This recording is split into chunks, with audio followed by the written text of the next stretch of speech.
Hey kids, how you doing? Comic Book Man here, telling you that the December 2009 Hero of the Month is none other than that amazing Amazon herself, Wonder Woman! Wonder Woman! That's right, all my Wonder Woman trade paperbacks are going to be 25% off all month long. Not the junky stuff, not the overstock, not the stuff I can't get rid of, but everything I've got that's Wonder Woman related that's a trade paperback is 25% off. That's from the 1st of this month through the 31st. Remember, Christmas is this month. If you have that special girl, she might like a Wonder Woman trade paperback, so don't forget, all month long, Wonder Woman, 25 off. Time for media news. Here's Comic Book Man and good old JR.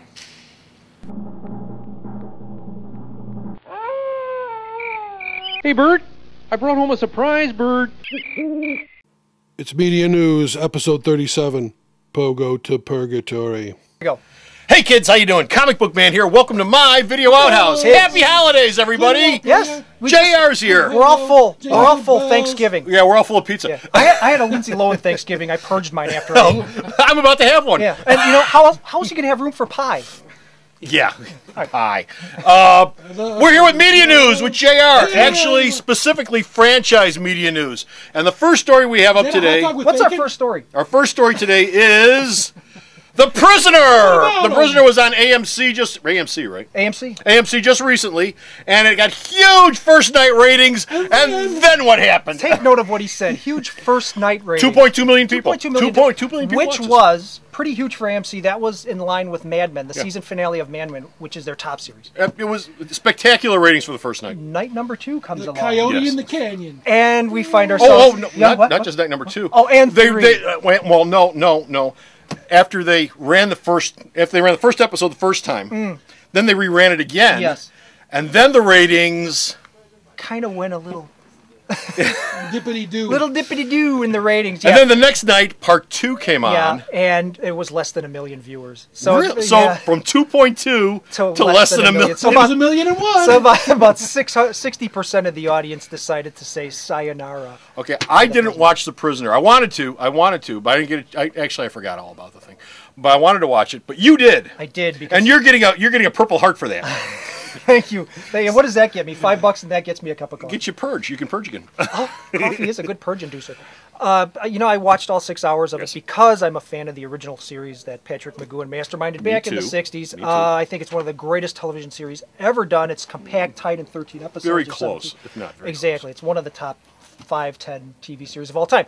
This one comes along and we get a new Millennium spin on it. None of the vagaries of the original series are there. We know why he's there. We know what company he worked for before he got there. He worked for a company? Yeah, he worked for a surveillance. What, AT&T? It's a surveillance company, and they exactly. What do you mean? Like ADT? Like Brinks? It's a surveillance. It's a government-run surveillance company that watches people around Who watches the Watchmen? Exactly, and it's everything is explained. There's none of the crypticness of the original series. It's for a very pragmatic audience, and that, to me, doesn't interest me. I want things to be a little bit more vague. I want to be able to figure this stuff for myself.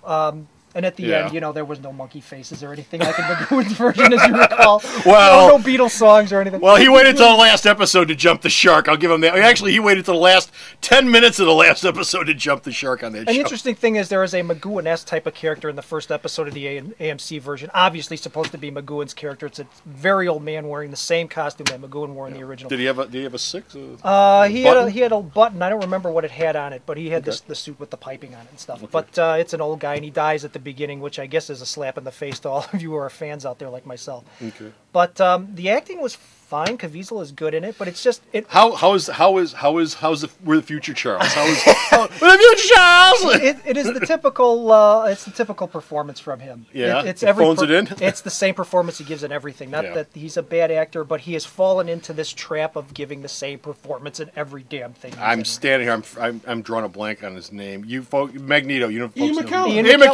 Ian McKellen. Yeah, Ian McKellen. Fine British actor who has found the American way, and that is to be a lazy ass actor. Well, you know what he's found? Laurence Olivier at the end of his career. The last 10 years of Laurence Olivier's career, he did exactly the same character in almost every damn movie. He had an accent. He had some sort of Romanian Jewish accent in every movie. He was Van Helsing with it. He was in The Jazz Singer, the remake with Neil Diamond in it. Same damn character. He was phoning it in because at the end of your career, you make money for the grandkids.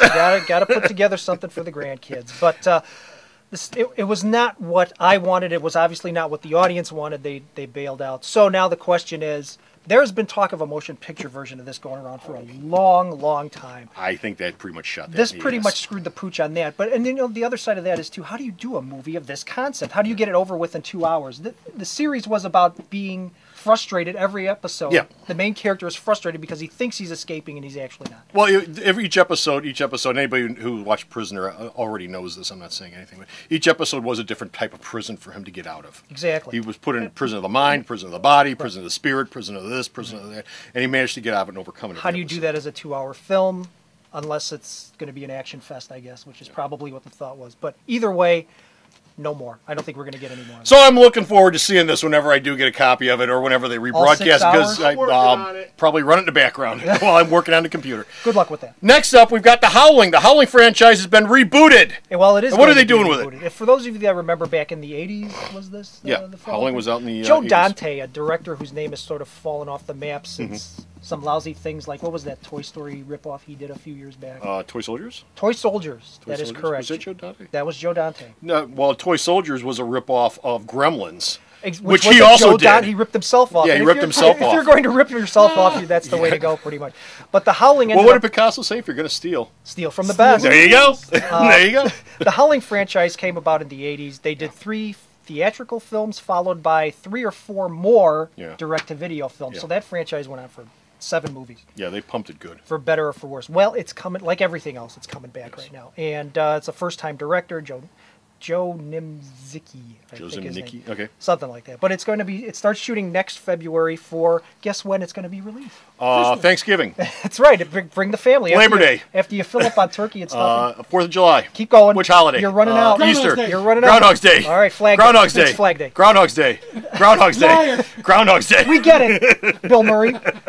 No, you know what it is? It's Halloween. Oh, brilliant! Marketing move. Marketing Brilliant. plan. Yeah, that's why they get the big bucks over Halloween. Halloween. So it's coming back. Remember D. Wallace Stone? Remember these names from I the past? do. Names from my past, which if you're younger than me, you really don't need to care about, believe me. She was a news anchor who was following the story of a serial killer, and it turned out there was Are a they going to covenant. put her in it? Is she coming No, back? oh God, no. She'd have to be somebody's grandma or something, right? So she could play them. Like, did you see The Psycho? John Carradine Psycho role. 2. Psycho 2. Remember Psycho 2? This is true, but the John Carradine role in Howling, remember that? Oh God.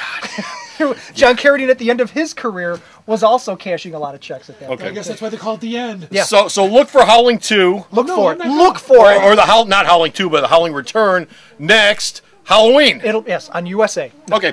And that's it. We're done. We're out of here. We're finished.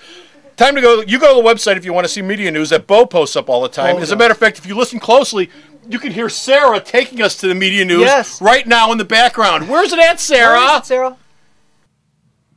Be sure to stop off at the store's website, www.myalternatereality.com.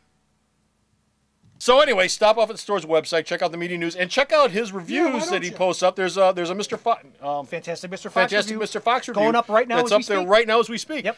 So until next time, this is Comic Book Man And JR. saying bye.